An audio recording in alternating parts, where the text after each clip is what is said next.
Another movie from an old TV show. What are you gonna do? Walk out. They go where no one else dares. They do what no one else can. So when there's only one chance to get it right, they're the ones to call. Who are you people? Damn, I hate to fly. But they only answer to me. My name is Charlie.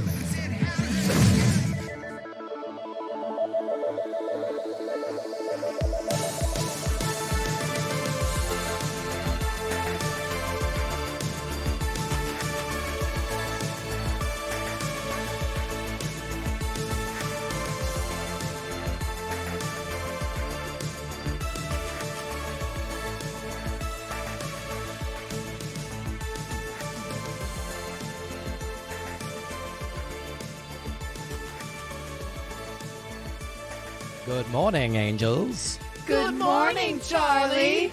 Your mission today is to do a podcast about video games and movies. It's going to be called Operation Cinema Arcade. I don't think this is a Charlie voice. I don't know. You can't I think hear that's his voice close. clear I think enough. that's pretty He's close. just Yeah. like a Doesn't appear 50s bad. announcer. Okay, I'll take that. I think that's kind of his vibe, right? Honestly, kind of, yeah. Yeah, a little bit. Well, welcome to Cinema Arcade, everybody. Today's episode is all about Charlie's Angels. We're talking about the 2000 film series along with the Gamecube game that comes after it. I'm very excited to get started. I am Steve Guntley, acting as today's Charlie. And with me, I've got my three angels, the sexy one, the smart one, and the tough one. Please introduce yourself and tell me which angel you are, please. No rush. Don't hurry. I'm J-Ban. Claim an angel. And I like Drew Barrymore. Perfect. Yeah, but that doesn't tell us which one of the... Does that? Is Lucy Liu the She's the smart tough one or one. the sexy one? She's the smart one, I think. No, Natalie's the smart one. You didn't watch the movie. Oh my God. Okay, we're starting like this already.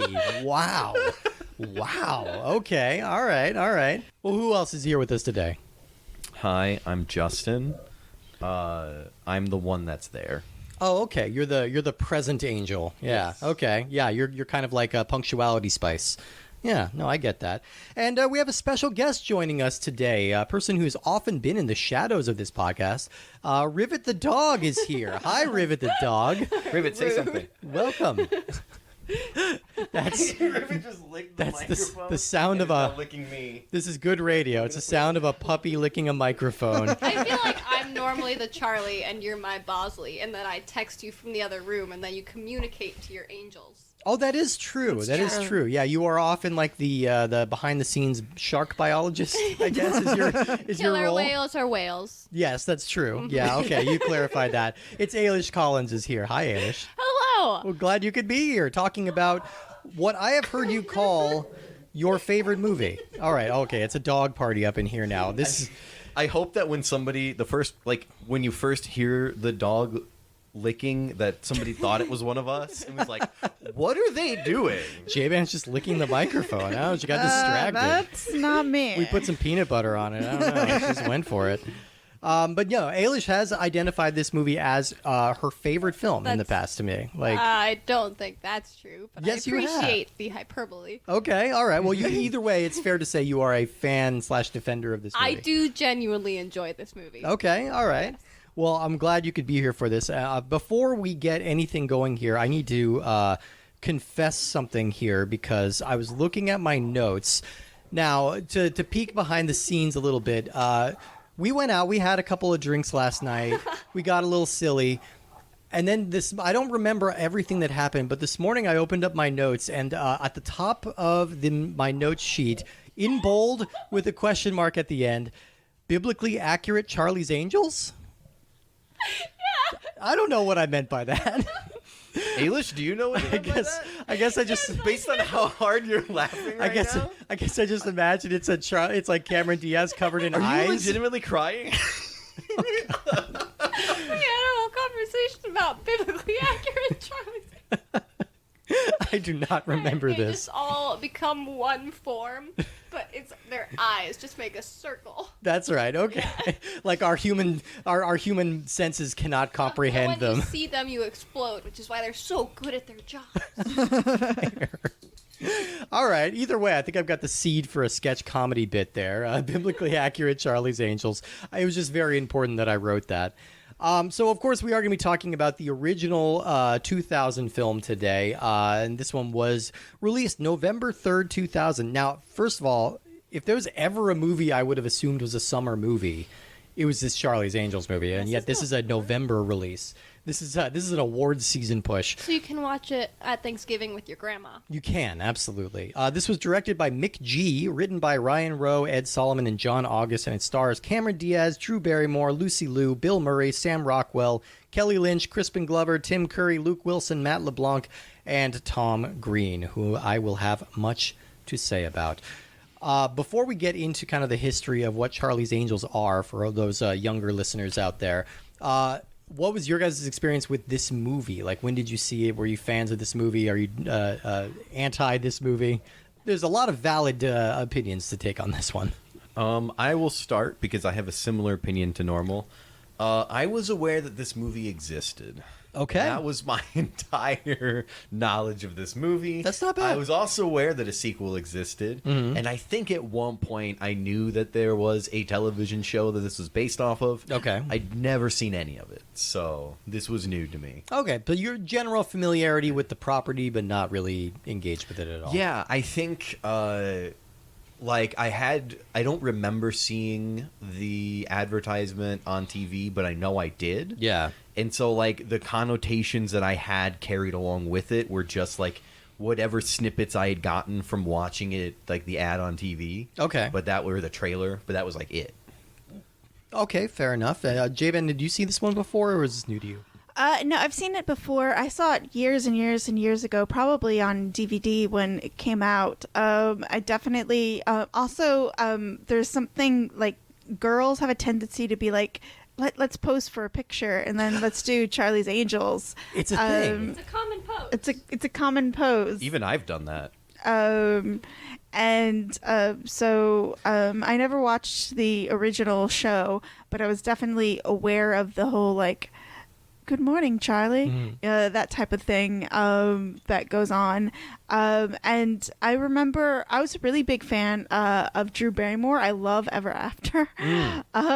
Like, I love Ever After. It's my sick day movie. Okay. And so, like anything, Drew Barrymore really can't do anything wrong in my eyes. Fair. I just want to add in here, because I remembered something that was adjacent to this.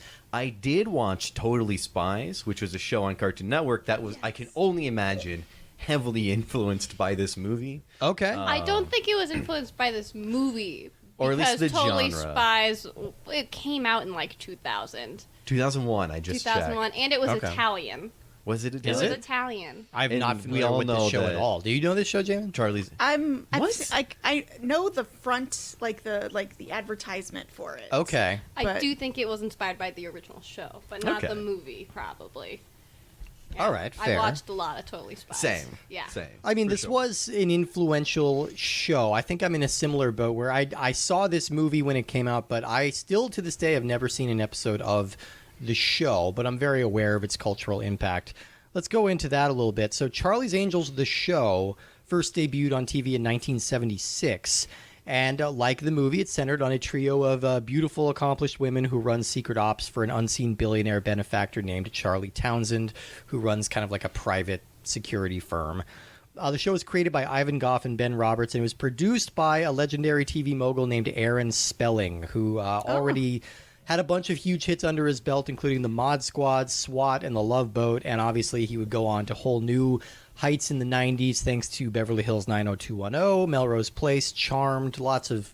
This guy's fingerprints are basically everywhere in TV. Charlie's Angels was not his biggest hit, but it might be one of the most iconic. It's quintessential 70s camp. I think the phrase that was coined, and this is not my phrase, it was coined by a television executive in the 70s, and they called it Jiggle TV. Oh. Jiggle TV is what Like they called Baywatch? this. It made huge stars out of the 3 original Angels. That was Kate Jackson, Jacqueline Smith, and Farrah Fawcett. Now, Farrah Fawcett in particular is kind of like synonymous with like 70s beauty, right? Like the feathered hair and like the outfits and everything like that. She was, you know Farrah Fawcett from the pinup poster that she posed for in the 76 or 77. I think it was in conjunction with this show. It became the best-selling poster of all time. For whoever charts however many posters are selling, the Farrah Fawcett poster is the best-selling of all time. It hangs in the Smithsonian Are you now. saying that more people had Farrah Fawcett posters than Scarface posters? I mean, I have to wonder. I mean, maybe the tide has turned, but yeah, I have to wonder. Like we said, they called it Jiggle Television, but despite or most likely because of this objectification, the show was a really huge hit in its early years.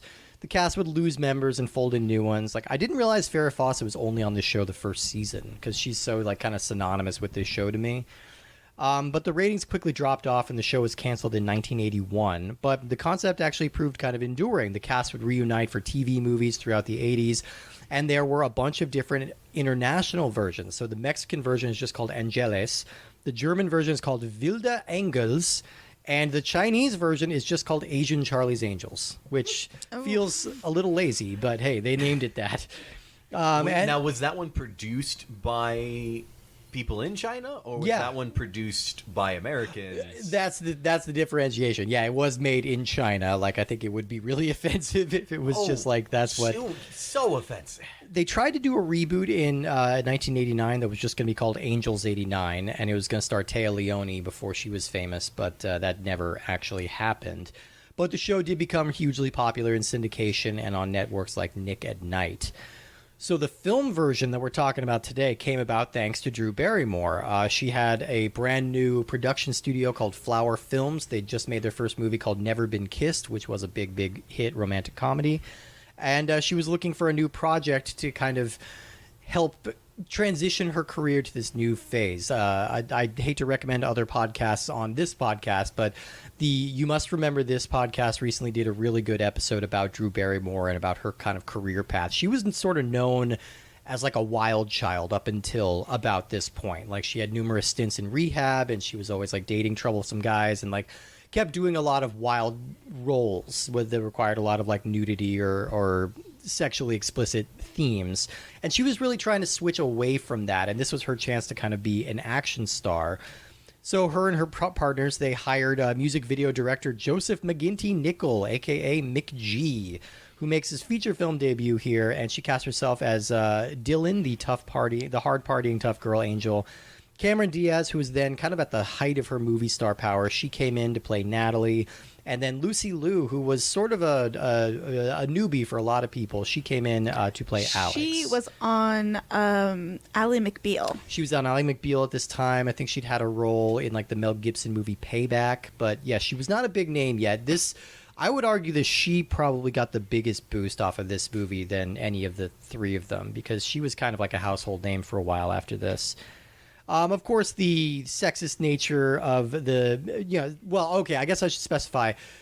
Bill Murray was brought in to play Bosley in the first movie, which is a pretty big get because, Bill Murray does not really answer his phone very often. But this ultimately proved to be kind of problematic because he and Lucy Liu had some really, really vicious fights with each other on set. And of course, with the media being horribly sexist, Lucy Liu is immediately deemed as being difficult, quote unquote, which usually is just code for this woman stood up to someone or acted the way a male co-star did. Old white men can't be difficult. Shockingly, no, they're just eccentric or brilliant, But Misunderstood. You forgot misunderstood. Misunderstood. That's it. One. They're eclectic. But the details of this kind of came out later. It's Bill Murray, famously difficult to work with. He does not come to rehearsals and he does not read the script. He just kind of shows up on the day. They give him some beats that he has to hit and then he improvises everything. That's just his working style. So one day while they were reblocking a scene with the 3 angels and the director, and he was supposed to be there, but he didn't show up. So when he showed up on the day and found that the scene was different, he started taking it out on Lucy Liu and hurling some racist epithets at her, to which she countered and argued back, which good for her. And she says today that she bears him no ill will. She's run into him several times, and they get along fine now. But this got out in the media and basically, like, kind of snowballed into a little bit of a story to the point where Bill Murray was not invited back for the second movie. He was pretty fair. It seems fair. I'm glad that they went like Instead of not inviting Lucy Liu back for the next movie. I'm glad they sided with her because they replaced Bosley with Bernie Mac in the second movie, which Full Throttle came out in 2003. I would say that's a less good movie, but it does have Bernie Mac. It does have Bernie Mac in it. And Shia LaBeouf. And Shia LaBeouf, yeah. Shia LaBeouf in it? Very Oh, young man. Shia LaBeouf. And that movie made money. Like, both of these movies made a lot of money, but I wonder why. the reception for Full Throttle was bad enough that I think it kind of killed the franchise. There were 2 more movies planned that never happened. Then they tried to reboot this for TV in 2011. That was canceled before the whole full season aired. And then there was a 2019 movie with Kristen Stewart, directed by Elizabeth Banks, that they were trying Has anyone seen that movie? Yeah. Has anyone seen that movie? I've seen it. I've seen it. It's unfocused. I think that's the biggest problem. It's just kind of like all over the place. It's all kind of stuff. It's kind of a Bosley movie, weirdly enough. Like, Bosley is the focus of that movie. I thought there was too much Bosley in this movie, quite frankly. I was like, Arguably, yeah. We don't. Bosley needs to be there. It's like a little aperitif, just a little like a little smidgen, like a little sprinkle, like paprika. Yeah. just a little bit of Bosley. Like, we did not need as much Bosley as we got in this movie. I wonder if it was a situation of where somebody in the upper levels was like, hey, we have Bill Murray, we're paying Bill Murray, we're using Bill Murray. Oh yeah, totally. But still, like, I still don't think it's needed in any way, shape, or form. The second movie is also pretty Bosley heavy, but with Bernie Mac as Bosley instead. And I think the Bosley heaviness of that movie actually works better. Okay, yeah. I've only seen that one once, and it's been a while, so I don't remember many of the details of that one. But Bernie Mac's just more endearing. I like as Bernie Mac a Bosley. lot. Yeah. All right, well, let's get into this movie because this one is, for a 70s throwback, this is so utterly of its time. This is such so a 2000s. This is the most 2000 movie ever made. Like, it's pretty insane. The intro of the movie, I was like, okay, well, we already have Korn playing. Yep. So First thing, Korn. Yeah. This is a 2000s movie, and then LL Cool J. Yeah. I was like, okay, all right, I see where we're going. This is feeling a lot like, was it Mission Impossible 2? Yeah, with the masks. Yeah. Yeah, and then having Limp Bizkit to do the main theme and stuff. I was like, I can see where this is. It felt very similar vibes to me. Yeah. Except obviously with a twist of the main characters are women, and this may have been the most written by men movie I've ever seen. It's definitely that. This movie is the byproduct of a couple of different movements at this time. The first of them is The Matrix, obviously, with all the slow-mo kung fu. This wire fu stuff that they're doing here actually predates Crouching Tiger, Hidden Dragon. I think Crouching Tiger, Hidden Dragon took a hint from Charlie's You think Angels. so? You think Ang Lee? I think it was heavily inspired. You think by Ang Lee's Charlie's just Angels. watching this movie and a light bulb goes off and he's just like, yeah, let's do it for my beautiful, poetic, like, epic. Let's crib from Mix G. But yeah, it's... So we have a lot of that. We have the Matrix style fighting and the wire fu and all the quick cuts and everything. The other big influence here, I would argue, is the Spice Girls, because we are at peak girl power with this movie, which is... Okay, I don't know how y'all feel about the girl power thing when that happened, but to me it was always pretty obvious that this was a excuse to get women wearing less and less and still sort of perpetuate a male gaze sort of fantasy, but with a female empowerment. It's a weird mix. Yeah. Like, it's a weird mix because, like, there's a weird fine line between empowerment and, like, exploitation. It's like even back to the 70s with blaxploitation and sexploitation movies. Yeah. There's just, like, when you have a woman in power and punching someone, they're automatically going to sexualize that. And so Unlike like, this game. We'll get to it. But yeah. and so, like, I don't know if a world exists where a woman in power isn't sexualized. Like, I don't I don't know. Like it's such a weird way of like presenting it, because this is aiming to be like the kick-ass girls movie, and I think there was a male interpretation of feminism around this time that's like, oh, okay, yeah, no, our movie is really feminist. Girls punch guys a lot. Yeah, that's all That's you need, all right? it needs. That's it. There's nothing else that you need to do or not do No. to make this a proper, like, Well, something that I really like about this movie is that the angels they've got shit going on, and I feel like that's something that again, it's a low bar, but it's at least a bar that they pass. They have their shit going on. They've got boyfriends. They each have their own individual romantic strategy. Yeah. They definitely like they actually are actively engaged in romance. Yeah. Like some of them are like in a long-term relationship. One of them's sort of incompetent and adorably incompetent. Oh, okay. I want to talk about these boyfriends real quick. Oh, All right. I so want I to take just a have look. to Yeah, say- no, please. Something my flatmate said is that like all the service industry people are incredibly attractive white dudes. Very Like, LA. Yeah, yeah. like there's no way these men would have those jobs. All right, I need to mean- dig into these boyfriends really quick, because these are insane choices here. So Cameron Diaz is flirting and kind of forms a relationship with Luke Wilson. Okay, I get it. 2000 Luke Wilson, I get it. He's kind of at the height of his powers or whatever. I get that. Lucy Liu is dating Matt LeBlanc from Friends, Yeah. who is like a vain movie star. Fine, I get that. And then we get the weirdest The pairing, Chad. which is Drew Barrymore and Tom Green, who was her real-life husband at this time. Now, do I need to explain Tom Green to the younger folks here? Yes, actually, because I don't know No. who Tom Green is. You're on board. Ailish is on board. Tom Green had one of the weirdest fucking careers I can imagine. He sprung up. He's a Canadian comedian. He sprung up in like 1999, 2000, doing like bits on MTV. He got his own show, and his whole gag is just being as annoying as humanly possible to strangers until they like smack him. Like that's his whole bit, and they tried to make him a movie star off of that, and he was married to one of the most beautiful women in the world off of that. And then I think by about 2002, we all just collectively agreed as a culture that like, yeah, no, we're done with this. We're not going to talk about this.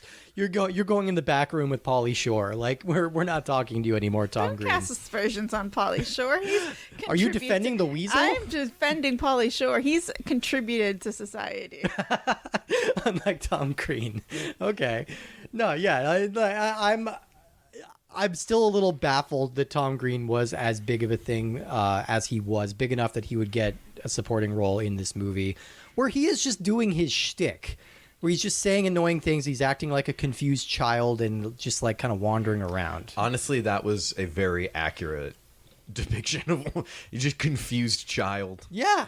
Yeah, that was his whole bit. I still remember like a talk show appearance he made. Like he came on with his parents and he was just holding an uncooked turkey on his lap that was wearing like leather bondage gear, and it was never explained, and that was just his bit. That was just kind of his bit. Anyway, yeah, Tom Green, immortalized in amber in the Charlie's Angels movie. Okay, so that's enough about the boyfriends. I do want to talk about the angels themselves, because I think the reason that this movie is successful, and I am going to come down and say that it is successful. This is one of the dumbest imaginable movies, but it works on the wavelength it's going for, and it's a lot of fun. And I think so much of that success is because of the three women in the leads. I think all three of them pop. They all seem like they're here to play and here to have a good time. And I think they all got pretty big career boosts off of this. Am I... Yeah? I mean, I would agree. I would agree. I don't know how much of a career boost Cameron Diaz got, frankly, because she was already pretty big. But Lucy Liu and Drew Barrymore, definitely, this was a big movie for them. Yeah. No, this definitely, I think this effectively did, like, redefine Drew Barrymore's career, even though she didn't really do a lot more action movie stuff, but it did prove, like, okay, yeah, she's like a leading lady and, like, she can carry a movie. It also showed she had comedic chops. Yeah. Yeah, exactly. So I think all three of them are fun. I have Bill Murray, like, yeah, I agree. It's a little bit too much paprika in the stew, but like he is fun. And I think this was my introduction to Sam Rockwell as well. Oh my God, Sam Rockwell, the dancer. Sam Rockwell. That man loves to dance on screen. That's his, like, Brad Pitt likes to eat, Sam Rockwell likes to do little dances, and he's really good at it. I just when I saw Sam Rockwell, I was like, oh my God, this is like to me, young Sam Rockwell. I like this. I've always enjoyed Sam Rockwell, even when he is the bad guy. He's just so good. And he plays a so femme many fatale. things. He is kind of a femme fatale. He's like a himbo, right? Like he's like yeah. I don't think you know what a himbo is. I don't think you know what a himbo is. Yeah. It's a male bimbo. I know what that is. Uh-huh. All right. All right. At first, he's doing okay. First, So he's I'm gonna like a nerd. I'm gonna throw around another Which is catchphrase not. here. He starts off as a manic pixie dream boy because he's just kind of like cute and hapless and like needs everybody to do more everything for him. And then he becomes a himbo when he reveals his true identity. He's not a himbo. He's still slutty. He is so slutty. That's not it. Himbo That's not needs to be dumb, and he's not He's dumb. not He's dumb. conniving. Does it need to be dumb? Yes. Okay. Yeah, a He's dumb. himbo needs to be like a simp. Okay. Yeah. I did not know we had such strong opinions on this. Okay. So, Chris Hemsworth in Ghostbusters? Ghostbusters. Yeah. That's quintessential himbo. Okay, that's a good himbo. Okay. The new Ghostbusters? There's like Yeah, the there's no 2016 one, yeah. duplicity in a himbo. That's what makes that's the part of the appeal of the himbo is that there's no duplicity in them. Okay, I see. literally don't remember Chris Hemsworth being in that movie. Oh, he's great in that movie. He's kind of the best He's part really of that funny, movie. yeah. And that is that the one that came out? You said 2016. Yeah, these are the female Ghostbusters. Oh, okay. Oh, not Afterlife. Yeah, No, I've no, only he's seen not in one Afterlife. Ghostbusters movie. And you've so- seen the worst one. Oh my god. All I right. still like Afterlife. Oh, we're gonna I fight thought it about was that. There's a fun. game. There's a game. We're gonna fight about that one. Yeah, we're gonna do the whole Ghostbusters series on here. Yeah, but I mean, this movie is relentless, like to a point where, like, I think if this was longer than 98 minutes, it would be insufferable. I think it's the exact right length for this kind of like I popcorn was so movie. relieved that we were finally watching a movie that wasn't 3 hours long. Yes. Like, I was Yeah, they've been getting longer. We've had some longer. I mean, Toys was not 3 hours long, but it did it feel was like over felt 2 like it hours. was It was like 3 hours? 2:20. yeah, it was like 210 or something like that, which is insufferable. And And then Scarface is a solid 3. Yeah. oh 2 my hours gosh. and 50 minutes. So Yeah. Oh yeah. things that I a younger Jennifer, a younger J-Ban would think about this movie, like that she would have loved and that she did love at the time, was like I love that they change outfits in every single scene. Yes. There's so much like clothes changing. Like let's just call it out. There's some racial insensitivity.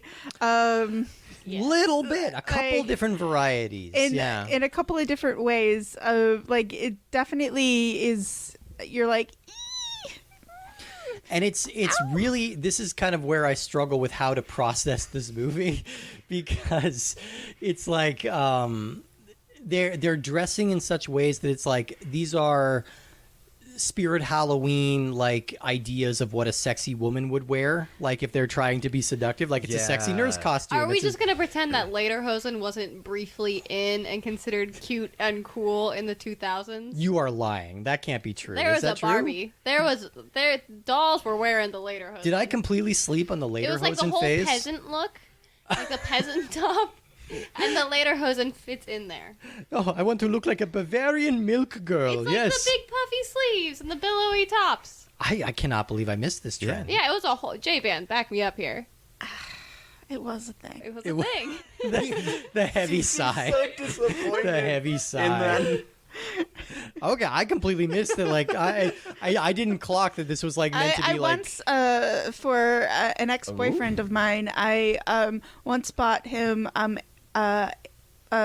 Edelweiss suspenders at a thrift shop, and you could actually get Edelweiss suspenders at a thrift shop. Amazing. At Okay. that time. Okay. All right. It was definitely a thing. Wow. It was fashionable. Well, with fashion trends being what they are, that's about to come back around, I- right? like, Like e- every 20 years, isn't that the rule? Their sexualized outfits were very in and very cute. Like even when they were sexualized, they were still fucking popping for girls too. I mean, look, they undeniably they all look great in this movie, obviously, but like it's that balance of like, again, Justin, you mentioned it's a very male writer's room. It's a very male director, and it's I think you can make an argument that the Angels are using these outfits to subvert expectations, but I wonder if that's what the movie's intentions are. I think it's a combination. It's a have your cake and eat it too thing. Well, they're cheeky and they're in on it. It's not like they don't know what they're wearing or they're being coerced into wearing it. They're choosing to wear these outfits because they want to wear these outfits and because so like I don't feel like any of them were coerced into wearing a belly dancing outfit. No. But at the same time, it's a little like really? I definitely did not feel great when they trot out Lucy Liu to play the Asian masseuse who's like stomping on Tim Curry's back. I'm like, all right. We haven't even talked about Tim Curry. Oh yeah, Tim Curry's in this. Yeah. That's all I have to say about it. Tim Curry's in this. I love Tim Curry. He's great. I love Tim Curry. He's doing his thing. No, they've got some good villain. Well, like he's kind of the misdirect villain. Like he turns out to not actually be the bad red guy. herring. But we do get kind of a nice, weird late career resurgence for Crispin Glover in this. So in some ways, I feel like he makes the movie because he actually brings this menace to the movie that you really fear for the Angels. Yeah. Because so much of what the Angels do is like over the top, bombastic Mission Impossible style stunts, and you're just like, I'm not worried when they jump out of a plane, but when they're fighting Crispin Glover and he's like smelling their hair, I'm worried for them. Can we talk about that lock of hair? Yeah. Is that her hair? Yeah, he cuts it off of her head and he then rips he's like, it. There's so many different wigs that get used that I lost track of what everybody's proper hair color was. Well, okay, I lost track of her hair color. yeah, Everybody else, I was like, oh, okay. That was creepy. yeah. It was real effectively creepy. And like Crispin Glover had kind of not really been doing much in the 90s. Like, we know him from Back to the Future and like a couple of like indie films from the 80s. And then he kind of went away for a long time. And this was sort of brought him back to a point where we were talking earlier about the movie Willard that comes out after this, where it's like, oh shit, this is a star vehicle for Crispin Glover in 2003. And it's weird and it's great. He also makes a comeback in Full Throttle, and he gets a backstory to explain why he sniffs the hair. That's right. What was you gotta tell me this backstory. It's not the most well thought out backstory. He was an orphan who was raised by nuns, and he hated when they cut his hair. And that's the story. Okay. I don't know if that... Like, I was hoping that there'd be something that at least... There was, like, the nun who was cutting his hair, she had a lock that was, like, hanging out of her wimple, and she was cutting his hair, and he freaked out, and he pulled her hair out. Her what? Her wimple. That's the habit, like the thing that they That's wear the on their habit, head. yeah. Okay. Yeah. Look, I'm not up on nun fashion. The Well, wimple you might should be be. before you're Nun a core nun. fashion is coming back. Speaking of nuns, there was a nun in the first class cabin of that plane in the opening scene. And I was like, there's no way a nun would be in the first claf cabin of that scene. There's There no would way. be if she's actually selling drugs in Miami and building her empire. Yeah. Yeah. Sister Montana. Yeah, exactly. I Sorry. did love the LL Cool J also misdirect. I was like, oh, he's going to be in this movie. Oh, no, it's a mask. It's a really weird looking mask where Drew Barrymore is wearing literally blackface, but like it's so obviously weird and fake. It's like my favorite 2000s action/spy movie trope of like, there's going to be a moment where somebody who's clearly not been in a mask this whole time is going to be revealed to be somebody else in a mask. Yeah. And as soon as they go for the reveal, you're going to be like, oh, God, this is going to be so bad. What do you guys think about Mick G as a director? Because I was looking at this is his first film role. He was a music video director before this. His reputation is kind of as one of the worst directors alive. I don't think he's that bad. I think it's definitely like it's high volume. Like there's lots of action. There's lots of musically driven action. And like I could definitely see like you could cut this movie up and it could be a bunch of different music videos. Well, yeah, I mean, it's the soundtrack is nonstop. Like you never get a pause where there's no any music. I love how hard they must have gone into just like finding as many songs as possible with the word angel in it, and then figuring out which ones fit the movie. Yeah, there really were a lot of Because there's them. like 10. Yes, and of course, Destiny's Child was so big. They Yeah, wrote Independent the song. Woman. Yeah. They wrote it for Charlie's Angels. Oh, Yeah. I didn't know they wrote it for it. I thought it was an That's existing great. Well, tune. they name checked the 3 actresses in the opening line of that song. Oh. Lucy Liu, My Girl Drew, Cameron D. Yeah, they're all the Independent Women. Can we get more Destiny Child lyrics from you? Sure. I don't want no scrubs. I want to party all night and every day. That's them, right? I don't think that's. I don't think No it's. Scrubs, I don't think is them. Hey. I don't think. I think No Scrubs is TLC, but Yeah, it's TLC. To quote Destiny's Child, just let it be. Let it be. Let it go. Hey, That's Jude, the let Beatles. it be. Yeah. Let it be.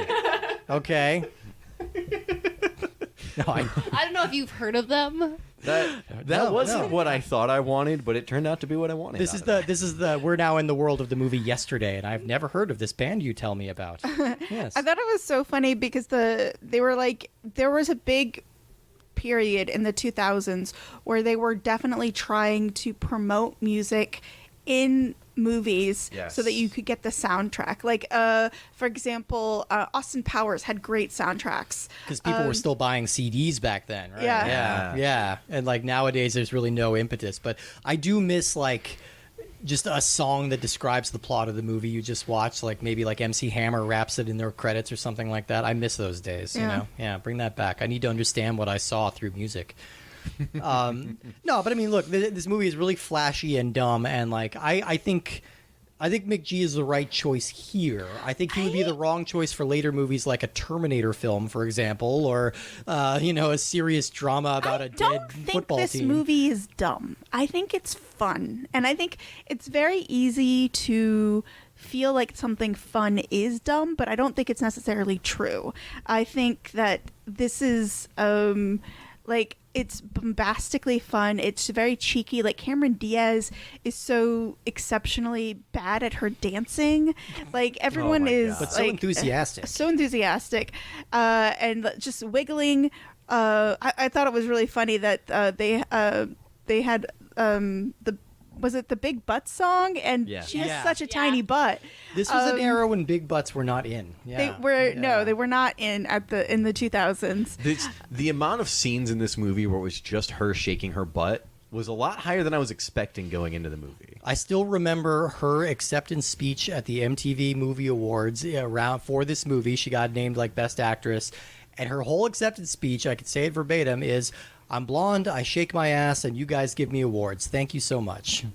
That was her whole speech. Great. She understands her persona and she understands what she was bringing to that role. I mean, she's very endearing in that Yeah. role. as Oh, she this- absolutely is. Yeah, no, I think I think they're all great in this. Well, Yeah. it's so funny. Like you compare this movie to something like The Hangover. Yeah. Where there's a group of people who have chemistry, and it's very like lighthearted. And like I feel like this one has like such an interesting balance of being lighthearted and very action driven. Yeah. I personally think where it drops the ball for me is I really like action, and I feel like the action sequences are a little sad. The because- wire foo in this is really bad. Yeah. Yeah. Go ahead. I think this is a time where we were not giving like a lot of credence to media meant for girls or meant for women. I do think this movie is like a precursor to the raunchy female friend group driven comedies we have now. Like we have Bridesmaids because of this movie. I'm going big there. No, But then we right. have That's true. Bridesmaids because of Charlie's Angels. But you know, we really like it.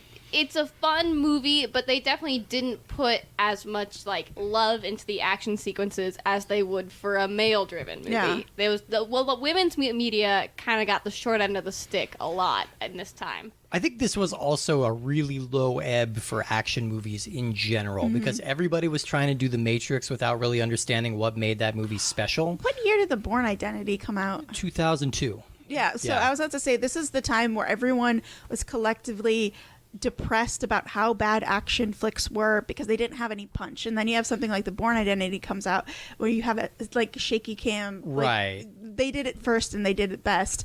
But then everybody tried to do it. Yeah. But there's definitely like you never believe a punch lands in Charlie's Angels. No. Yeah, that was one of the biggest parts about this era too.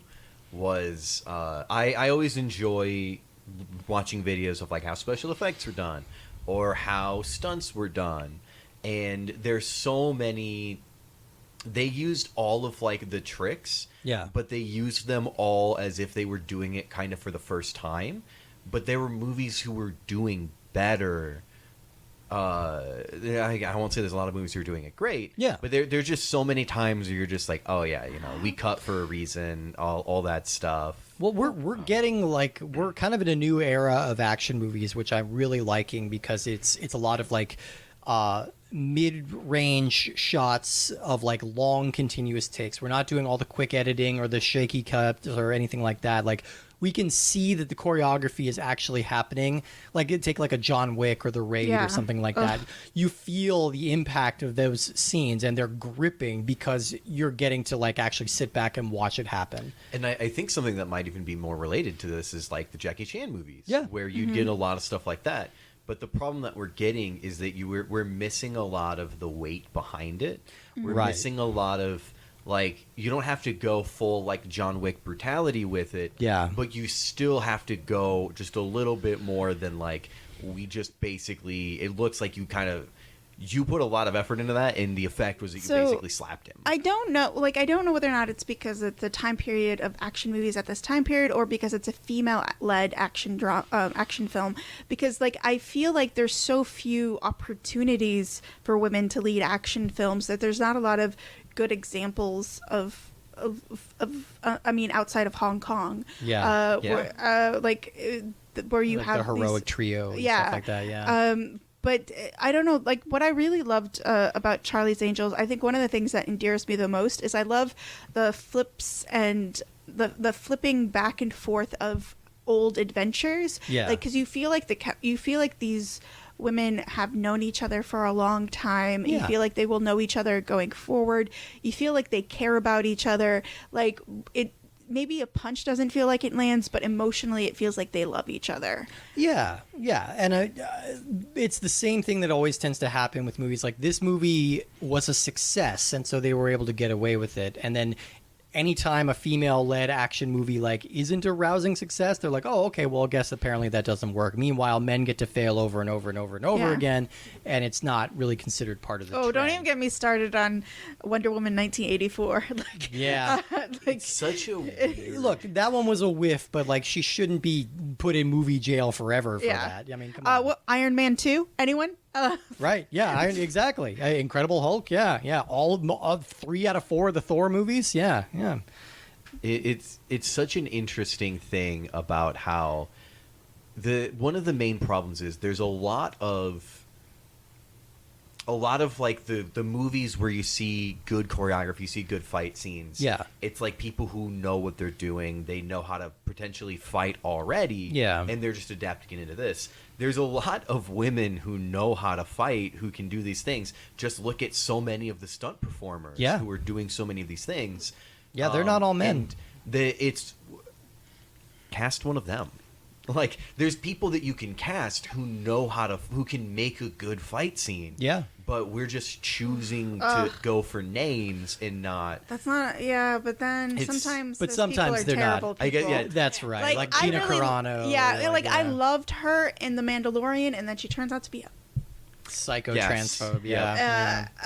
And so, but like, I do think going forward, like having like actually booking people who know how to throw a punch, it's just the experience, the practice. I think everything everywhere all at once is such a good example of action that the action's so good like this fantastical world doesn't matter. Yeah. Because you believe every punch. Yeah. And it's a thing where, to me, it's like, it can be done, but again, the current thing of the industry is it's an incredibly risk-averse industry. Yeah. So whenever they see one of these things where they cast a female, they see it as taking a risk. It's not just a risk, it's also because women with muscles are taboo in a lot of situations. Yeah, so they were dismissed as not being feminine enough. Or not being bankable. Yeah. Or being stars. So actually having that sort of like heft behind a punch is definitely not necessarily seen as bankable. Yeah, well, and I think that's part of the problem with the fight scenes here. They're still trying to make them seem very dainty, I guess, or like there's something about it. They seem to be pulling him back, and it's just the fact that you never really buy that this is Cameron Diaz like doing these kicks or you know. And the wushu, like the wire fu, is so distance. There's like, and they it go doesn't over fit the vibe of this movie, right? Well, they go over the top with it, and they go over the top in such a way that they imitate it in the video game, which I don't know if it's time to segue. Oh, I think it might be time. Are we ready to? Do we have any final thoughts about the movie here? One thing that I noticed too watching the movie was similar to this. There's just a few different things where I'm like, this is very men written. There were the different scenes. There's like the whole IndyCar deal. Yeah. Where like, let's put them in cars. But like right before that, let's like show some skin. But then they also took like every opportunity they could to throw innuendo in there. Yeah. And I was like, a lot of them felt just a little forced, where I was like, well, especially because like they go to pains to stress that these women are the most hyper competent people on the planet. And so they're always undercutting it with like a giggle or something like that. So like it feels or a costume change, you know. So it is a bit of a have your cake and eat it too thing. But this movie really got a pass with critics when it came out at the time, because I think everybody sort of got on board with the spirit of it. Like they're like, yeah, okay, we could probably nitpick this. Like I think we've proven we can definitely nitpick this. But at the end of the day, it has an infectious spirit to it that makes it pretty fun to watch. And I feel like the goodwill towards the series ended immediately with the sequel. But I think people were willing to extend it some goodwill and say like, yeah, no, this thing is quite fun.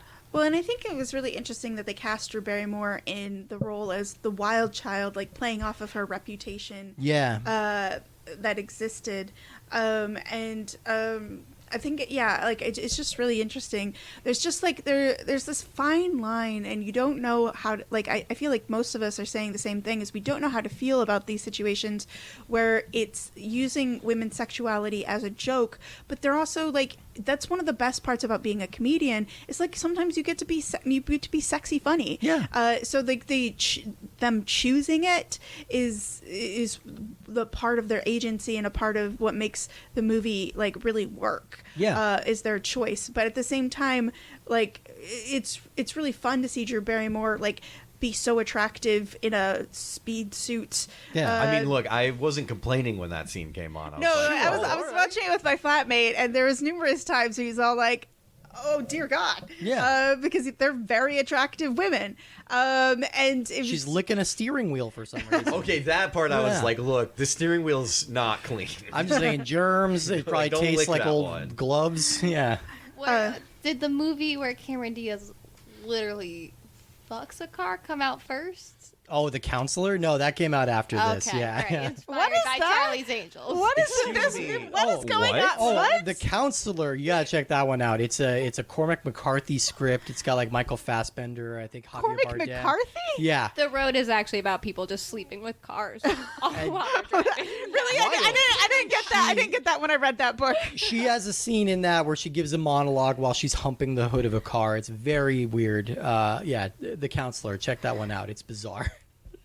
But so that did not happen. An interesting recommendation. Yeah. All right. Well, I think that's a good note to transition to the game on, because I think we're going to have a lot to say about this game here. So the Charlie's Angels video game. So it's just called Charlie's Angels, although it was released in conjunction with Full Throttle, but it's like kind of not really based on either. It's a Full Throttle game. It's got Bernie Mac as Bosley. It has Natalie wearing an outfit she wears in the first scene of Full Throttle in the same setting.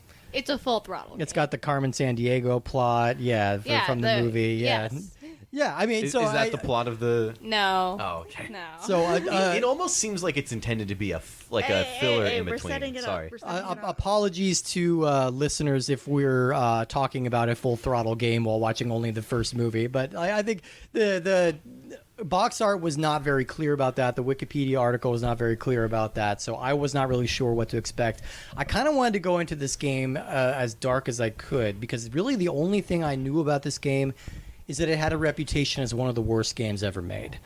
And I wanted to see exactly why, because I'm an aficionado of really, really terrible games. I track them down. I try to play them if I can, because for the same reason I love a good bad movie, is because they're patently ridiculous and it's funny to see how far they fail. And oh boy, did this deliver! Boy, if you had done more than just boot this game up, would that have ruined the vibe going into it? Because we were like, all right, Charlie's Angels game. What is this? And then quickly we learned what this was. So, I mean, a couple of things to note about this. This came out on July 8th, 2003. It was released exclusively on the Gamecube in the U.S. There was going to be a PS2 port, and they canceled it for some reason. I can't imagine. Turns out it maybe got some bad press or something. But this is developed by Nico Entertainment and published by Ubisoft. Now, this is the very, very first game that Nico Entertainment ever made. You can't tell. No, you can. Was it their last one? It was not. They lasted up until 2016. They released most of their stuff in France. They are the team responsible for games like Crazy Frog Racer. And yes, for those of you old enough, that is a kart racing game based on a ringtone. So that's where we were at. It was a full song. Who do you think is not old enough to remember Crazy Frog?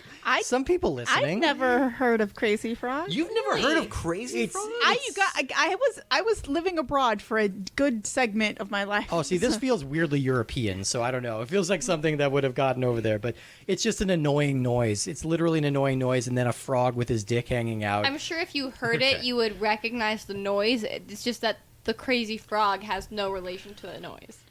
Yeah, honestly. But apparently Other than the fact that they say Crazy Frog in the song, but apparently they have like 3 video games. Literally, about Crazy you guys Frog. are going to be talking about something on another planet. I have never heard of this. All right, we're going to play Crazy Frog for you after the It was show. at all of the bowling alleys. honestly, yeah. They also made some of the Bratz games. Yeah. Oh, yeah. The start menu is the same. Okay, that would explain it. That would explain. We were playing the game, and Ailish was like, "Yeah, they're using some of the same like interface as the Bratz games, and that's why." They learned and made the Bratz games better. Oh boy. Okay, so I've legitimately never heard of a single game that they developed. Yeah, a lot of them were never released here, or they're based on like French animated films that never came out over here. Like, lots of weird stuff there. So the right off the bat, a couple of strong things this game has that surprised me. First of all 3 actresses from the movie reprised their voices here. Kind of surprisingly, I did not think they would be involved in this, but this was the era, as we proved last week with Scarface, where celebrities were turning up to voice video games. A lot of them had it in their contracts that they had to. So they are all here. Also, like, the opening credits, like the opening title screen, they're starting playing like Get Free by the Hives, like the actual song. And I'm like, okay, they paid to have a soundtrack here. It was the last song I think we heard. I think it was, yeah. They paid to have that one song, so good on them. Otherwise, we had generic action movie music or action game music. So I made a dig about Carmen Sandiego earlier, but that's literally the same plot here. This is about a criminal who's going around the world stealing landmarks. Okay, we learn this because we see the Statue of Liberty disappearing, followed by the headline which says, New York City is orphan. Because apparently Lady Liberty was the mother of the whole city. Didn't you know that? Did you know she's Mama New York. She's Mama New York. That's what they call her, Mama New York. She's Mama New York, and there is no Daddy New York. She's just a tough single mom making it on her own. Good for her. And The then somebody New York kidnaps story. her. Oh, terrible. But they also stole like what, the Parthenon, and The they stole Lincoln like Monument. yeah, Island Easter heads. Island heads. Yeah, Yeah. they stole I all want to of know these things how the fuck do you steal the Lincoln Monument? very carefully. A lot of work. Like, Yeah, how do you steal it and get away with it? How do you Ask steal David the Copperfield. Statue of Liberty? At least the Statue of Liberty is like You out know there on what? an island. When Yeah. I was a child, I never doubted Carmen Sandiego's ability to steal these things. I believed in her. Look, she has that ability, and that game set that tone. They're like, yeah, oh yeah, this is her thing. She just steals the entire cities. Like you know? stealing Stonehenge, I could see that being an operation you could underdo in like a night. You people Potentially. just have access to cranes that they can like really subtly right. put But there. then, the monument, it's a building. Like how do you How do you know that they stole the building and not just the statue? Yeah, I was picturing just the statue. Oh, okay. I was picturing the whole Oh, so they like building. left the plinth or whatever Have and you just not pulled the. seen those trucks with houses on the back on the freeway? Oh, I've been stuck behind them when they were going on non-truck routes, and the police had to come, shut down roads so they could back that shit out, go somewhere else, and then I could finish going home. You know, I like it when they back that shit out. I literally, my therapist texted me one time, and it's like, hey, are you running late? And I said, yes, sorry, there's a house in the way. And he called me because he thought he's like, this is a distressing text to get. I Oh, he hope thought you were like understand." agoraphobic or And I was something. like, no. I'm on the road, stopped at a stoplight, watching a house back up right now, waiting for it to get out of the way. It was about to cross a bridge that was not wide enough for it. Speaking of things to back up, we enter into this. Okay, well, we should say the opening cutscene made me feel like there might be a little bit of promise. Okay, Yeah. like the cutscene animations don't look terrible. It's a pre-rendered cutscene that looks about as good as you would get at that time period. And it looked average. The lip syncing does indicate that this was dubbed in French, and then cycled back. But we have the three girls; they're all there doing their own voices. Bernie Mac is standing in for Bosley, not his voice. Definitely also not John Forsythe as Charlie. But the three actresses are there. And I'm thinking, okay, all right, so far so good. And then then we the get bikini to competition. the game. Their mission is to infiltrate a bikini competition on the docks. That's not their mission. That's just how they start. But okay, why is it being held next to an industrial fishery? legitimately A walk perk there. for the workers. I can't think of a out. For the workers. It's in their union The contract. Teamsters Union organized this bikini contest. It's like their Christmas bonus. Hey, yo, show us the latest fashions over here. It was also like at night.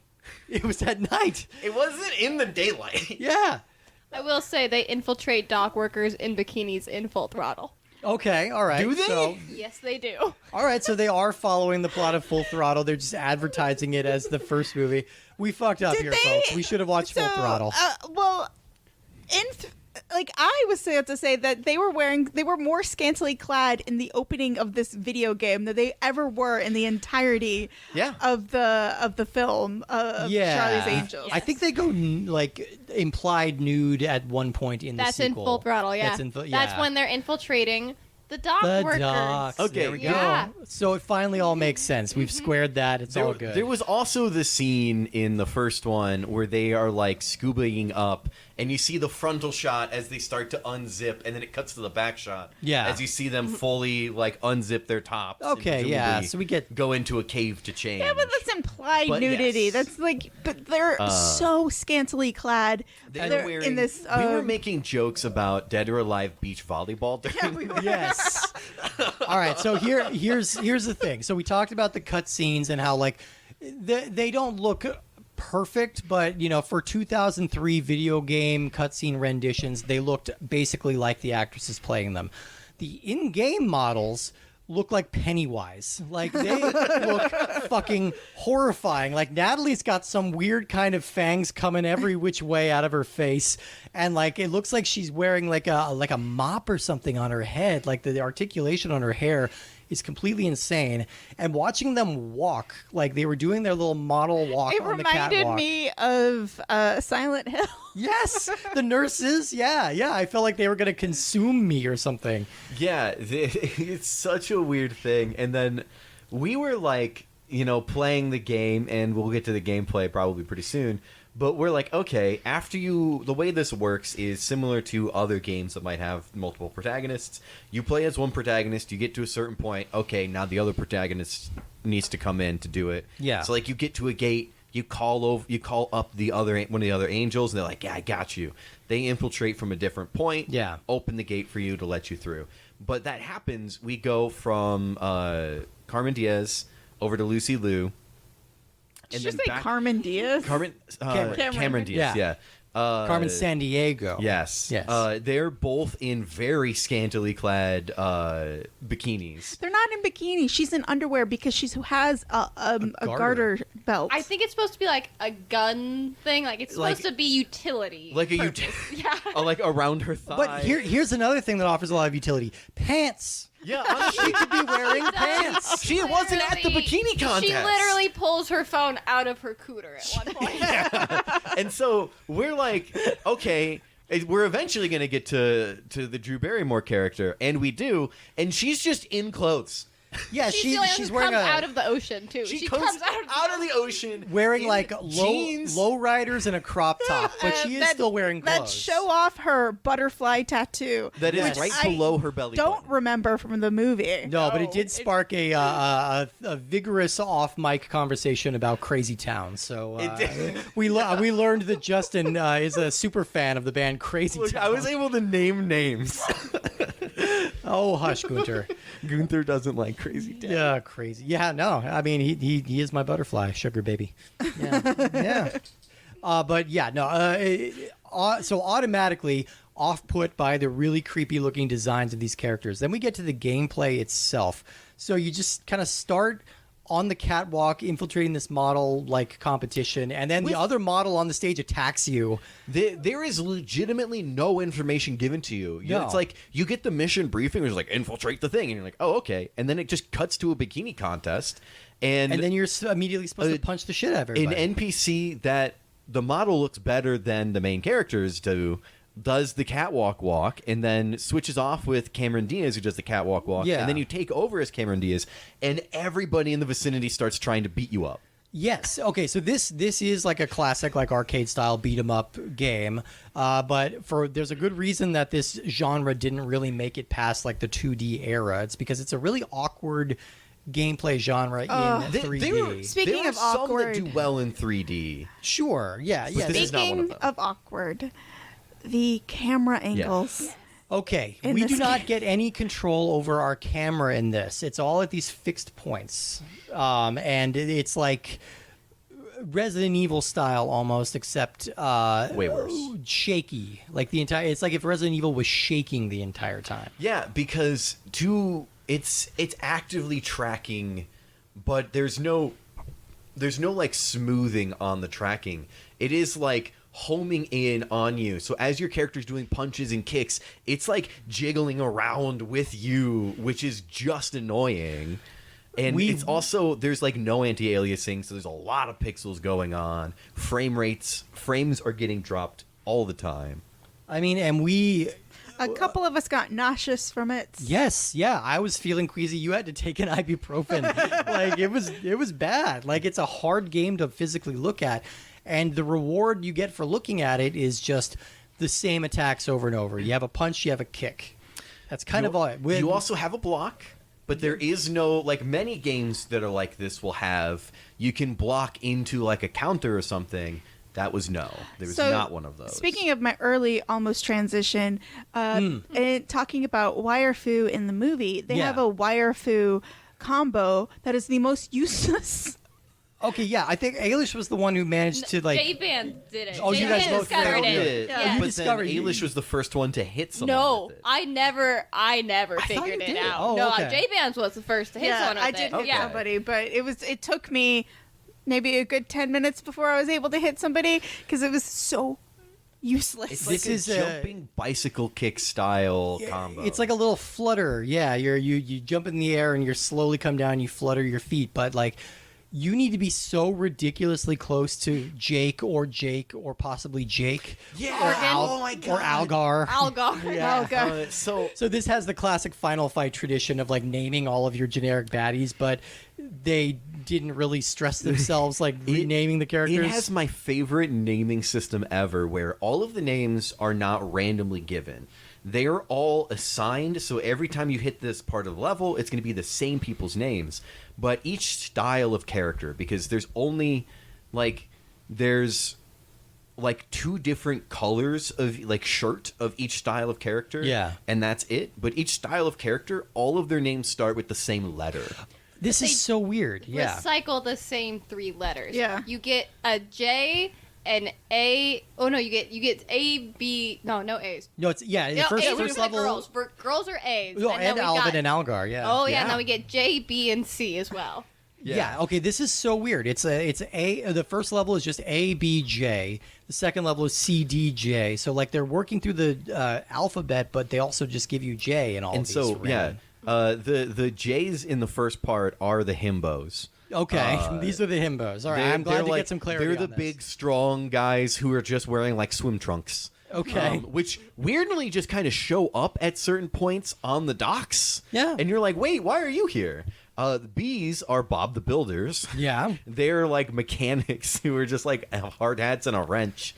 It's so wild. Yeah, sometimes you'll walk into a room and you won't see any enemies, but you'll get hit in the face with a wrench that's thrown from off screen. A knife comes flying from out of frame, and you're like, what? You had no way to know that was coming or defend yourself. So there's 3 very bad attacks. And Yeah. you think there's been a million fighting video games, and they've always managed to work with it and to make it riveting and fun, and somehow this fails to do any of that. I literally... It is so repetitive. In the first level, I started mentioning combos, and I'm like, there's no combo system. Like, you can't go, XXB into whatever. Like, you can't transition into and get, like, a longer combo. There's no intricacy to this system.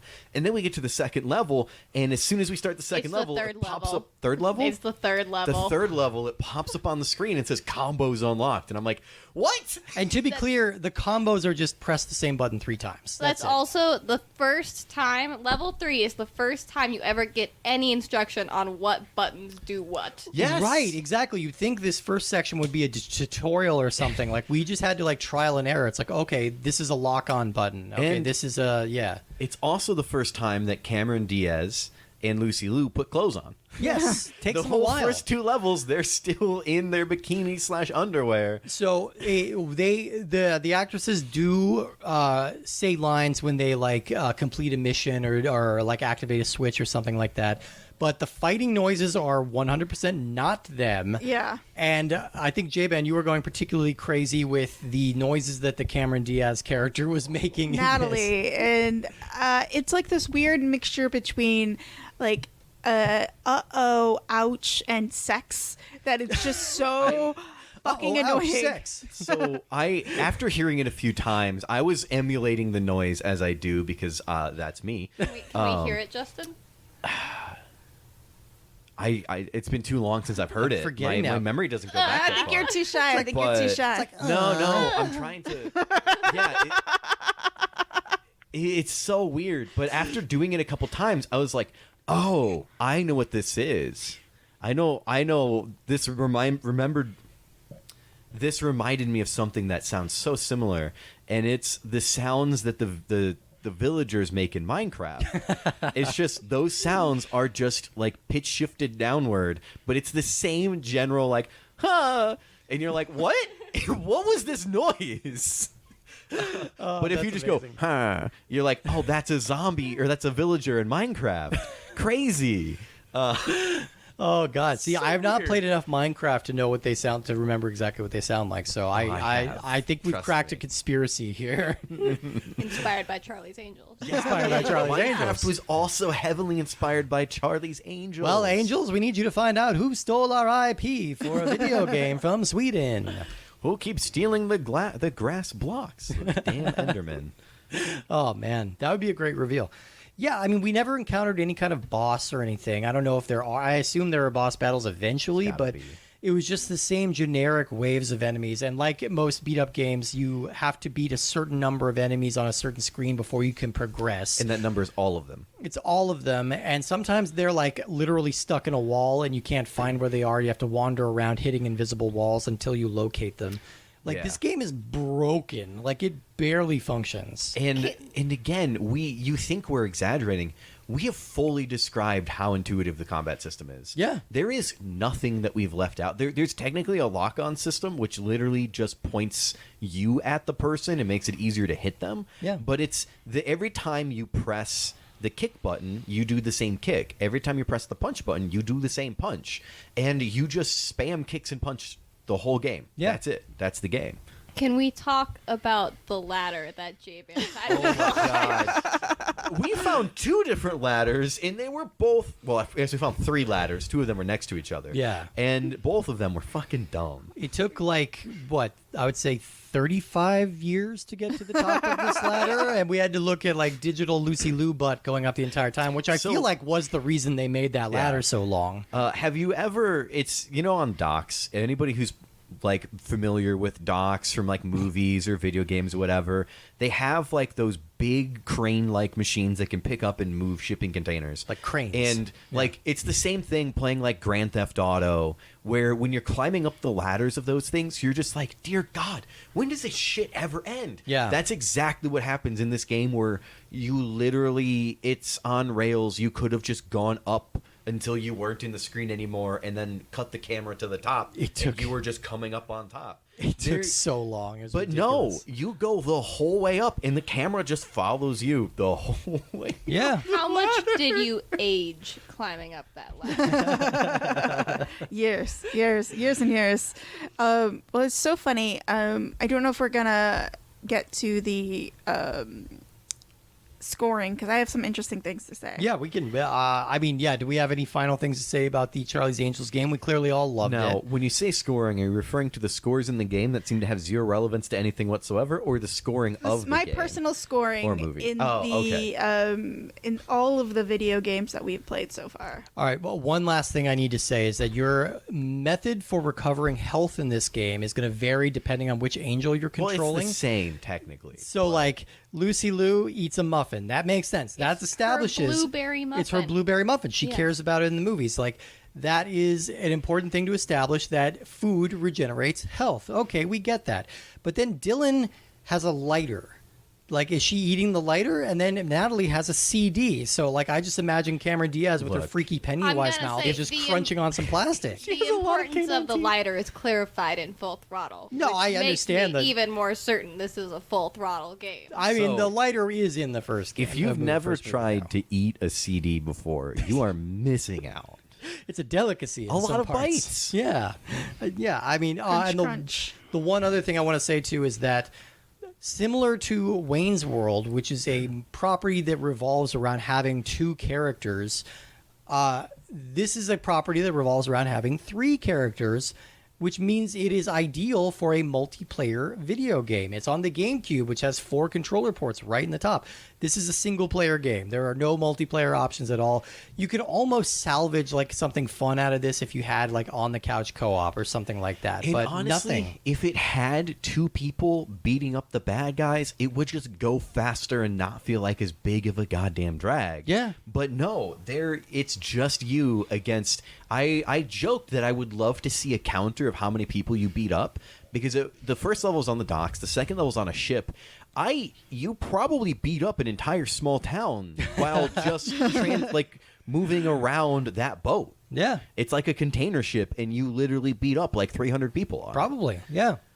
With like a green snot coming off your feet and fists every time you take a swing. It's like weird. Like a whole battleship worth of people, but this is a cargo ship. And they're all clearly just like union workers trying And to do their it's job. not like each one gets 1 or 2 punches. Each one takes Like 6. 10. No, that's like okay. 6. It was much more than that. Jarvis took like 15. Okay. Well, Yeah. eventually Some they learn how to party block, bumpers. and that just only serves to make it longer, because you can't break the block. You just have to keep punching into the block. So yeah, it does start to get longer and longer and more drawn out. You can pick up weapons too along the way, but they don't really seem to make a noticeable impact. Maybe you'll go down from like 10 hits to 8 or something. I will say that they do make to me they made a noticeable impact. It wasn't huge though, but it was like, oh, okay, that guy went down a lot quicker, but it breaks after like 3 people. Yeah. Like, all right, well, there's another 14 before the next time I'll see a weapon. Damn American-made wrenches. It's like, yeah, some guys come at you with wrenches, and sometimes you can pick them up. Some guys come at you with knives, and sometimes you can pick them up. You would think running around swinging a knife would go a lot faster than it does. Yeah, you would think so. It felt almost like the knife and the wrench did the same amount of damage. Well, I think we're ready to move on to our rankings here. I have a pretty good idea where we're going to largely go. But for listeners, we rank these games and movies based on a good movie, from a scale of good movie, good game to bad movie, bad game, and then every variation in between. J-Ben, why don't you take us there? So, I feel like this game has, because of its incredible boredom, hit a new low for me. Ooh. At least with Vertigo, my worst game that we've played, is you have the entertainment of watching a train wreck. You don't have the entertainment of watching a train wreck in this. It's not even that the graphics are that bad, though they're bad. It's not that the story is bad, though it's bad. It's just the incredible tediness of the combat system. I love fighting games. I love fighting aliens. I will play Earth Defense Force for fucking hours. Absolutely. Oh my god, that is such a fun game. Great pull. I love those games. But I love fighting games, and I will grind in a fighting game. But this was so unfun. And I do feel like this movie is fun, and I feel like they really missed the mark with the lighthearted, lovely funness of the movie. So I'm going to say it was a good movie, bad game, or so far worst game so far. Oof. All right. Damn. Shots fired on that one. Yeah. I think maybe if there was more dialogue or whatever in the game, it could have made it even just a bit better. But yeah, it was just like thoroughly a bad, boring game. Like there was nothing about it that was really fun or redeeming the whole time. Unless you enjoy staring at pixelated people in bikinis, but even at the time, there was probably better things you could do. There were better options. There are better video games for ogling I women. had LimeWire. Look, Tomb Raider was out there. You could make her press her back against the wall, and weird little triangle boobs will pop out from around the corner. You could do that if you were desperate. Ailish, where did you come down on this one? Wait, did you rate the movie? Oh, sorry. So funny about that.